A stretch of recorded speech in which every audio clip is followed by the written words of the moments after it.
YS Rajasekhara Reddy పప్పు దినుసులు నూనె గింజలకు మద్దతు ధరకు అదనంగా ప్రోత్సాహంగా 200 రూపాయలు అందించారని మాజీ మంత్రి తాటిపర్తి జీవన్ రెడ్డి అన్నారు. జగిత్యాల జిల్లాలో ఆయన సమావేశం నిర్వహించారు. కేంద్రం రాష్ట్రం సమన్వయంతో పప్పు దినుసులు నూనె గింజలకు 1000 రూపాయలు ప్రోత్సాహం అందించాలని కోరారు.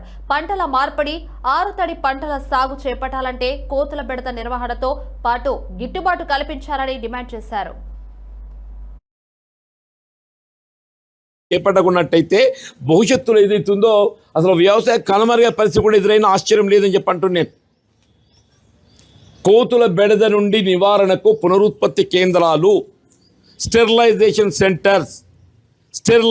సెంటర్స్ మాత్రమే ఏకైక మార్గాలు. కోతి ఏదైతుందో మన మేక ఎరక పెడతారు, చెవుకి గొర్రెలకు ఎరక పెడతారే, ఏ కోతికి అయితే మీరు ఆపరేషన్ చేస్తారో అది ఎరకబెట్టండి, తెలిసిపోతుంది దానికి ఇది అయిపోయిందని. అది ఫీमेल मंकी मेल मंकी చూడదు, ఏ मंकी దొరుకుతా फीमेल కానీ मेल కానీ नहीं साहब, ये हंसने की चीज़ नहीं है. हकीकत है, आने वाले दिनों में जो है क्या होता आप कोई सोच भी नहीं सकते. बोल लो मैं